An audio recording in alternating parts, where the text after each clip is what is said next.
The Empty Chair at the Christmas Dinner, a Miss Marple Mystery. Hi there, welcome back to Haunting Vales. Tonight's mystery begins at a warm Christmas dinner table. Candles lit, laughter soft, and every seat taken. Except one. The family said the empty chair was a simple accident. A place setting forgotten. Nothing more.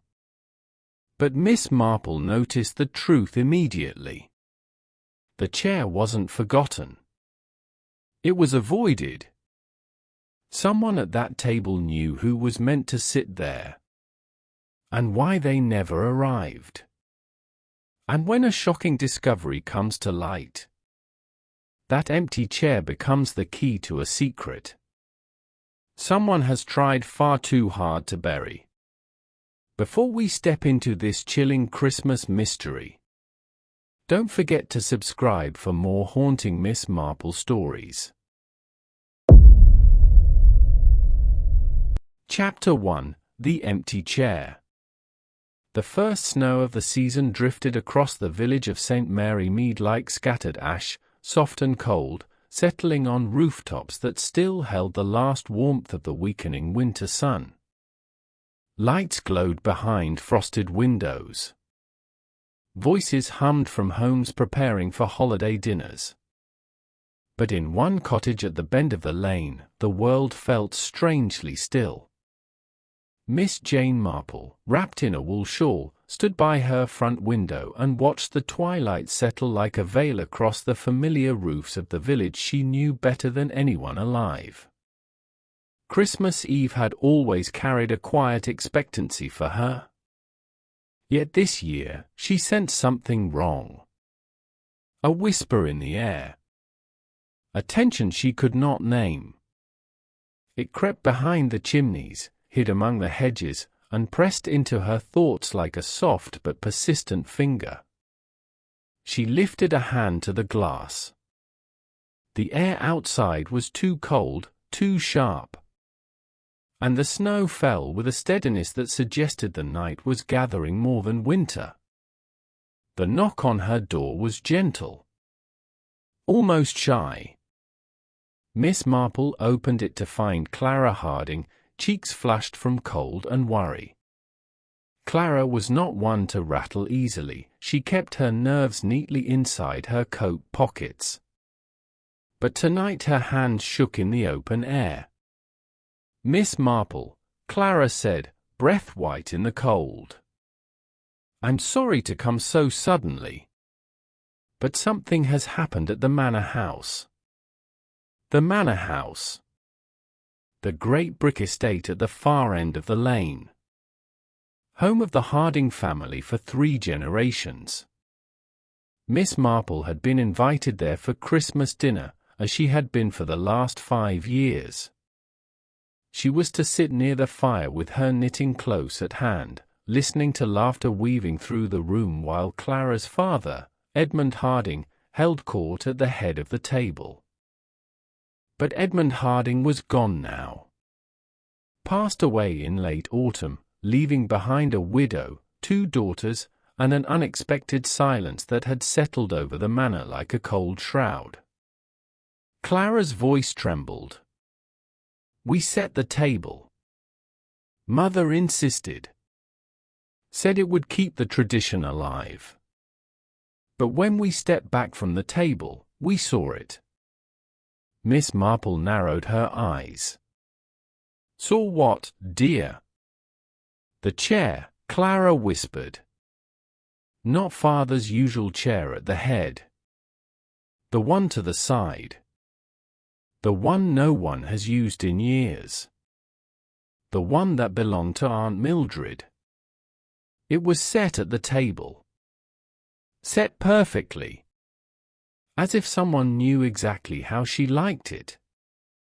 A gust of wind pressed along the cottage walls. Miss Marple's heart gave a small but unmistakable jolt. Aunt Mildred Harding had died 10 years ago. Christmas Eve. At the dinner table. Very suddenly. very strangely.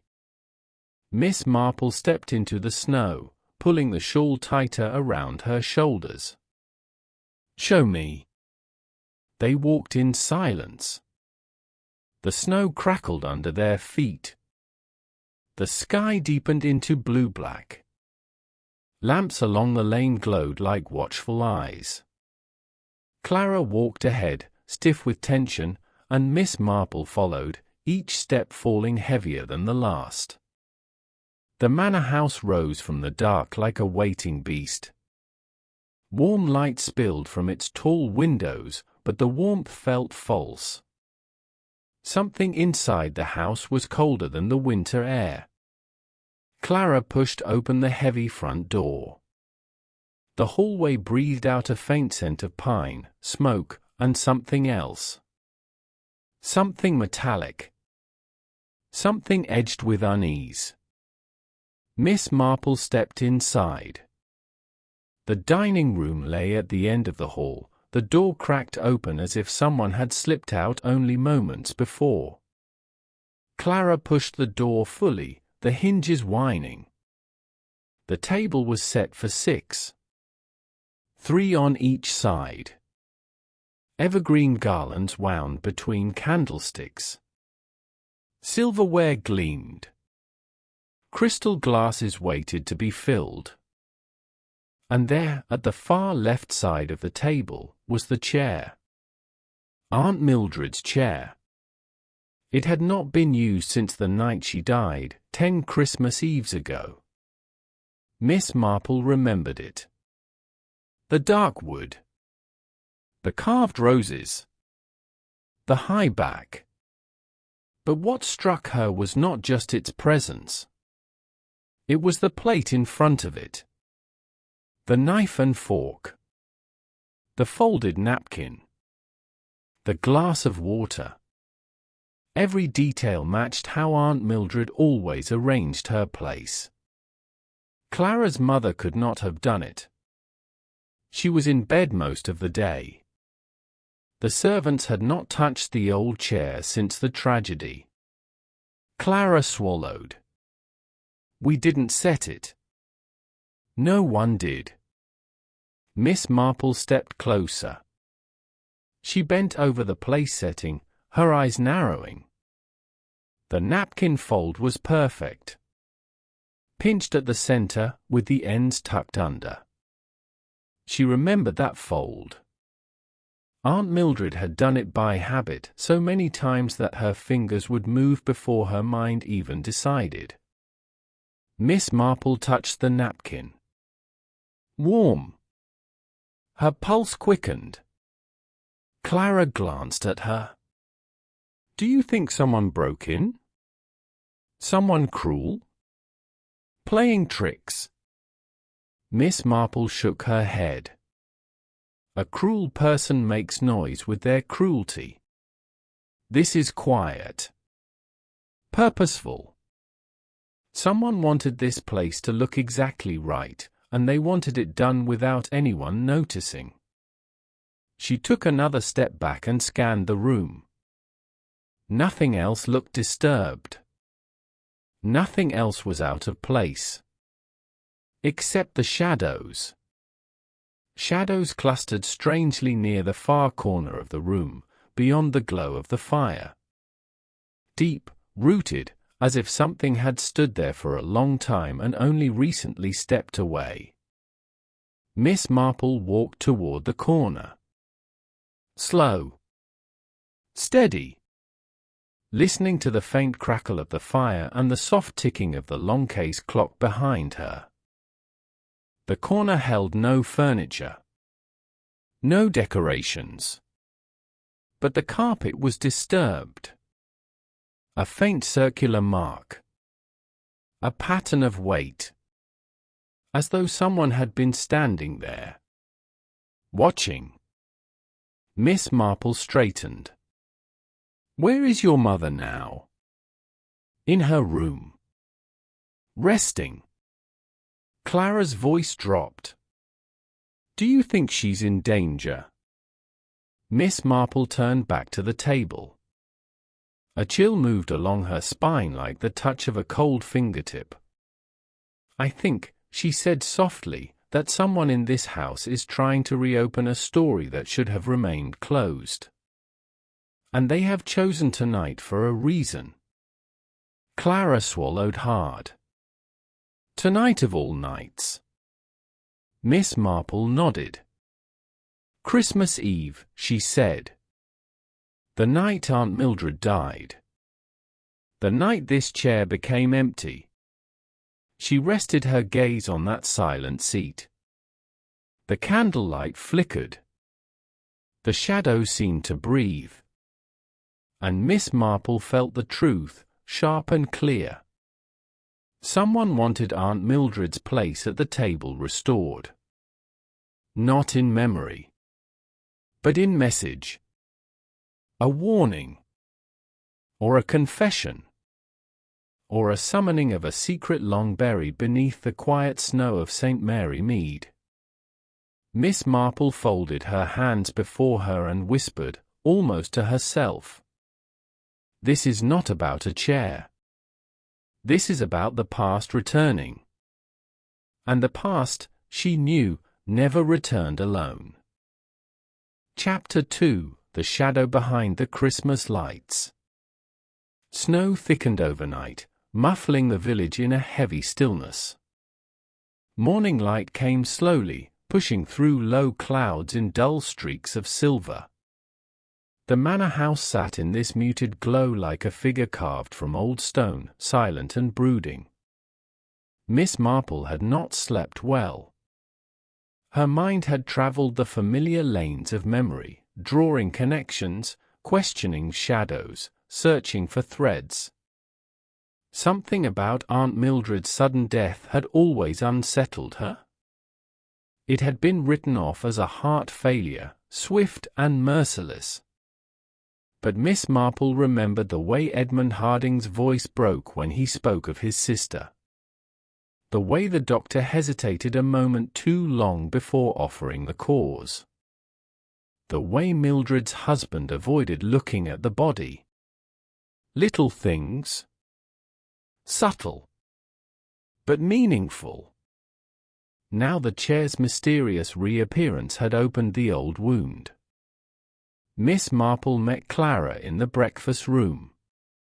Clara looked tired, her hair loosely tied, her eyes rimmed with worry. "Mother is worse this morning," Clara said softly. "She barely ate. She keeps asking why the chair was moved." Miss Marple poured a cup of tea, her hand steady despite the tension in the air. "Has anyone else seen it?" "Only you, me, and our housekeeper, Mrs. Fletcher. But she's sworn she didn't touch it." "And your sister?" "Where is Emily?" "In town, buying gifts. She left before dawn. I told her nothing. I didn't want her to worry."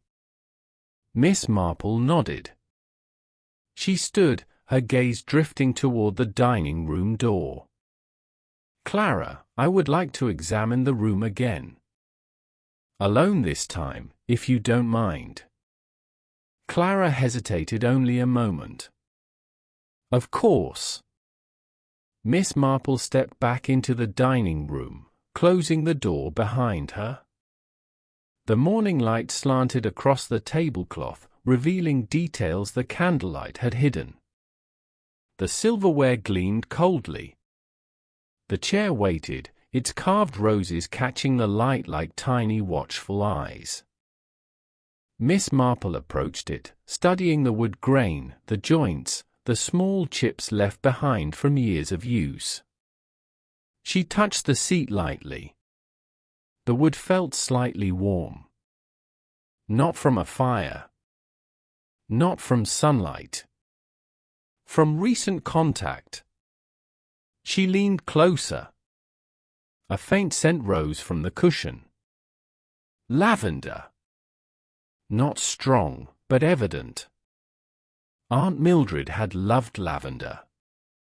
Miss Marple straightened slowly. Her expression shifted from concern to calculation. Someone wanted to recreate Mildred's presence with precision. Someone who remembered her scent. Someone who had been close to her. The door behind her creaked. Miss Marple turned. Mrs. Fletcher, the housekeeper, stepped inside, wringing her hands in her apron. Her usually stern face looked pale. "I'm sorry, Miss Marple. I didn't mean to intrude. But I must tell someone. There's something I found this morning." Miss Marple gestured gently. "What is it, my dear?" Mrs. Fletcher reached into her apron pocket and pulled out a slip of paper. She handed it to Miss Marple with trembling fingers. Miss Marple unfolded it. For words, written in a careful, old-fashioned hand. She was not alone. The room seemed to hold its breath. Miss Marple examined the writing. The strokes were deliberate. Controlled. The ink faint but not faded. "Where did you find this?" she asked. Mrs. Fletcher swallowed. "Under the chair." Miss Marple felt a cold certainty settle in her chest. Aunt Mildred had written those words. She had recognized her hand. Sharp lettering. Controlled even under stress. Miss Marple leaned back, eyes narrowing. "Mrs. Fletcher, tell me everything you remember about the night Miss Mildred passed." Mrs. Fletcher hesitated. Her lips trembled. "I remember she went quiet suddenly. Like a lamp snuffed out. She had argued earlier that day with someone. I heard raised voices. But when I got close to the door to listen, the voices stopped.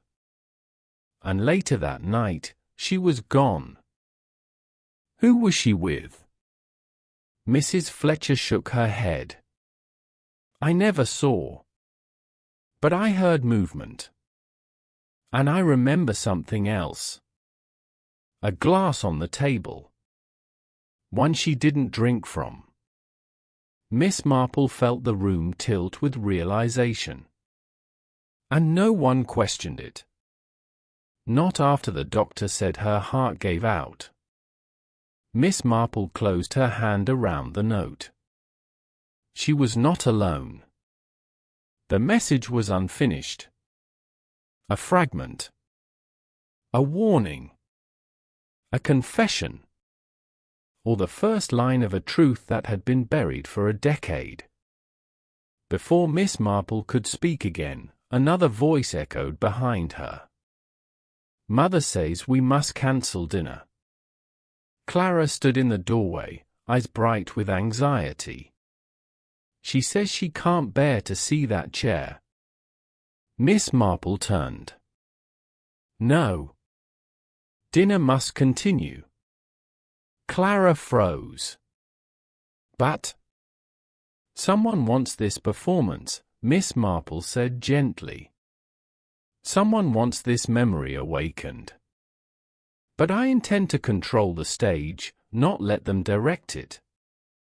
Clara opened her mouth to protest, but Miss Marple stepped closer and placed a reassuring hand on her arm. "We will find the truth. And the truth will protect your family." Clara nodded weakly, holding back tears. That evening, preparations resumed. The garlands were adjusted. The candles replaced. The fire coaxed back into life. The entire house seemed to wait, breath held, as though the walls themselves wanted to hear what would unfold. Emily Harding returned just before dusk, her coat snow-dusted, her face flushed from travel. She greeted Miss Marple warmly, but her smile faded when she saw her sister's tension. "What's wrong?" What happened while I was out? Clara began to speak, but Miss Marple raised a gentle hand. Let me speak with Emily alone. They stepped into the drawing room. Emily was sharper, more direct than her sister. Where Clara's worry softened her voice, Emily sharpened hers. Tell me what's going on, Miss Marple. Please. I'll handle it. Miss Marple studied her carefully. Emily, did your aunt ever confide in you before she passed? Emily hesitated. We were close. But she was secretive at times. She didn't like certain people. Her voice lowered. Especially not her husband. Miss Marple leaned in slightly. Why? Emily swallowed. Because she said he had a temper. And he lied to her. Miss Marple's eyes sharpened. Is he still in the picture? No, Emily said. He vanished after her death. Moved away. Never wrote. Never returned. Miss Marple nodded slowly, thoughts racing. Emily, did your aunt ever mention being afraid before she died? Emily exhaled shakily. She said someone was watching her. Miss Marple felt her heart thud once, hard. The fire crackled behind them. And Emily, she asked softly, why did you leave so early this morning? Emily blinked. I told Clara. I went into town. At dawn. Miss Marple tilted her head. In a snowstorm. Emily hesitated. Miss Marple watched her face carefully. I needed to clear my head, Emily said finally. I couldn't sleep. Miss Marple let her go, for now, but filed the hesitation away like a page in a ledger. Dinner approached. The house tensed. Footsteps echoed in hallways. Shadows thickened as evening deepened. And the snow outside fell heavier than ever. The fire in the dining room crackled as the family entered. Clara helped her mother to her seat. Emily sat stiffly at the opposite side. Miss Marple took her place near the corner, where she had a full view of the table. And then they saw it. Again. The chair. Aunt Mildred's chair. Someone had moved it. Again. Not set neatly this time. Not prepared. This time it was turned slightly. Angled. As if someone had sat in it only moments before they entered. Clara gasped. Emily froze. Mrs. Harding covered her mouth, eyes wide with terror. Miss Marple stepped toward the chair. The cushion was warm. Warmer than before. Someone had been sitting there. Recently. Silence filled the room like smoke. Emily spoke first, voice unsteady. Someone is doing this to break us. No, Miss Marple whispered. Someone is doing this to tell us something. She reached into her pocket and unfolded the note again. She was not alone. Clara stared at it. Do you think she was murdered? Miss Marple didn't answer immediately. Because she had noticed something else. Something on the chair. Something caught in the carved rose on its back. A tiny thread. Red. Fresh. Miss Marple pulled it free. Emily's eyes widened. Because Emily's scarf, worn earlier when she claimed she had been out in town, was the same exact shade of red.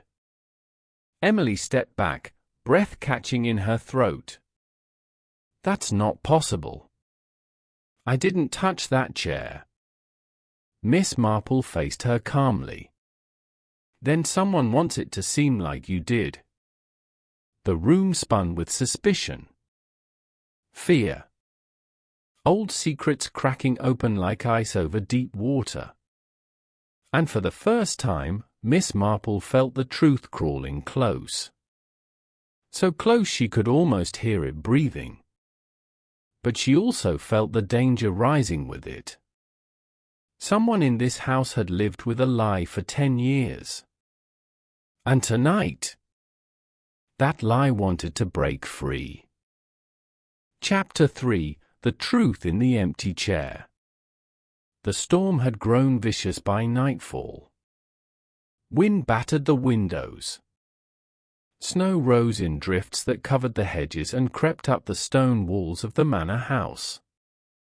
The entire estate moaned under the weight of the storm, as if nature itself wanted to seal the truth inside.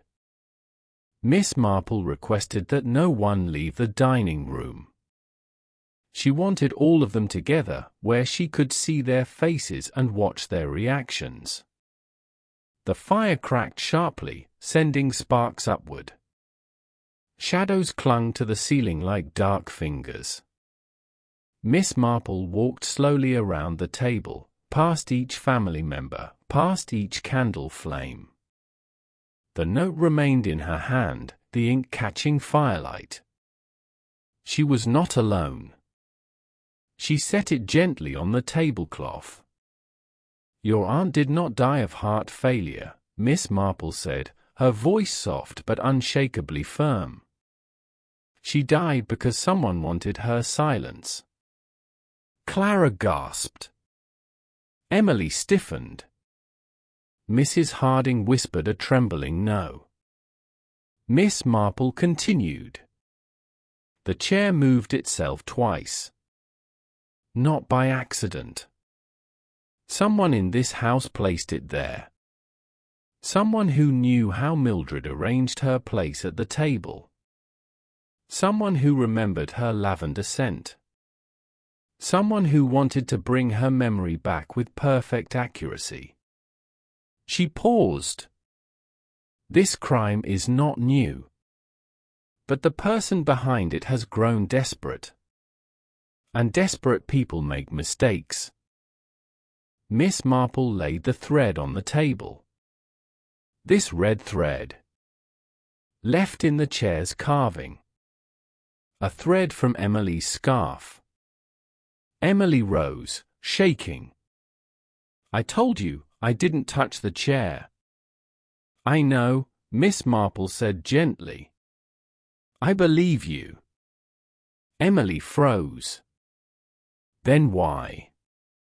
"Because the thread was placed there. Deliberately. To frame you." Emily's breath caught. "Who would do that?" Miss Marple turned toward Clara. Clara flinched as if struck. "I didn't, Miss Marple, I didn't." But Miss Marple raised a hand. "Clara, my dear, before you panic, listen carefully. This is not about blame. This is about truth." The room thickened with dread. Miss Marple walked to the corner, where the circular mark remained on the carpet. "Someone stood here," she said. "Watching. Listening. Waiting." She turned back to the table. And the only person who could move freely in the house, at all hours, without raising suspicion. Her eye slid toward the hallway door. Is the one person we have not accounted for. Footsteps echoed faintly. Slow. Measured. The dining room door opened. And there he stood. A man broad-shouldered, worn by years, his coat dusted with snow. Aunt Mildred's husband, Thomas Harding, returned after 10 long years. Mrs. Harding gasped. Clara's hands flew to her mouth. Emily's eyes widened in terror. Thomas spoke, his voice gravelly. "I heard there was an old seat waiting for me." Miss Marple stepped forward. "Your wife left a message." She held up the note. She was not alone. Thomas smirked darkly. "Always thought she wrote too much." "You were with her the night she died," Miss Marple said. He shrugged. "She accused me of lying. Said she knew something. She pushed. I pushed back. She fell. And then she stopped breathing." Clara stifled a cry. Emily's fists clenched. Mrs. Harding trembled violently. "But you couldn't risk anyone knowing," Miss Marple continued. "So you fled.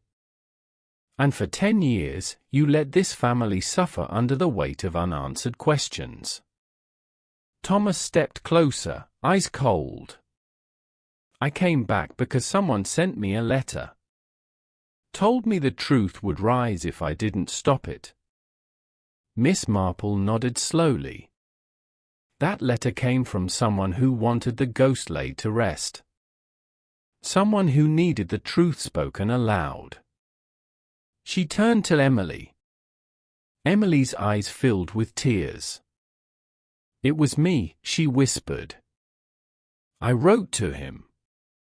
Because I couldn't bear the silence anymore.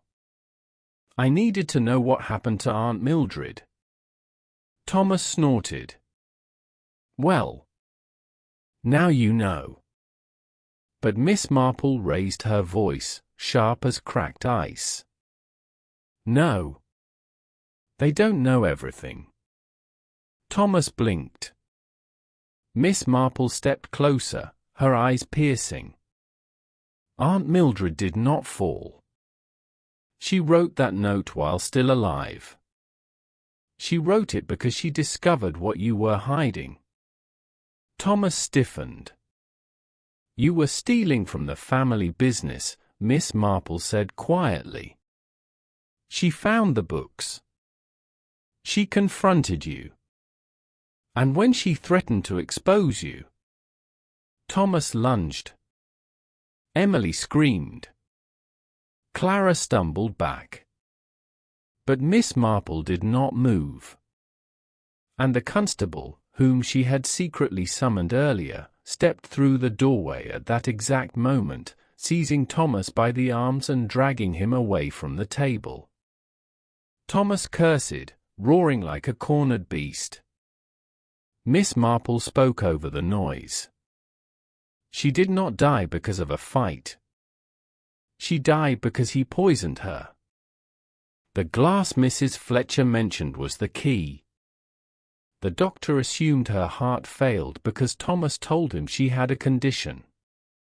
But she did not. He made it up. And no one questioned it." Thomas struggled, but it was useless. The constable tightened his grip. Clara collapsed into a chair, shaking uncontrollably. Emily cried openly. Mrs. Harding covered her face, unable to bear the weight of the revelations.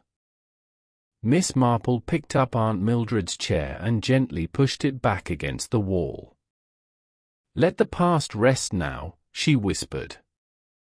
The storm outside began to calm. The fire crackled warmly again. And the chair, the empty chair, finally felt at peace. Miss Marple turned to the family, offering a small, comforting smile. "Christmas is not ruined. Painful truths are better than silent shadows. They free us." Clara reached for her mother's hand. Emily wrapped an arm around her sister. And for the first time in 10 years, the house breathed again. Miss Marple stepped toward the door, ready to return to her quiet cottage. But before she left, she looked back once more. "Remember," she said softly, "the past only haunts us when we refuse to face it." She opened the door and stepped into the fresh, settling calm of the night. Snow fell gently. Lights glowed warmly. And St. Mary Mead, at last, felt safe again. If you enjoyed this chilling Miss Marple investigation, don't forget to like the video, subscribe for more mysteries, and ring the bell so you never miss a new case. Your support keeps these stories alive and helps us bring more detective tales to the channel. Stay curious, stay observant, and join us again for the next mystery.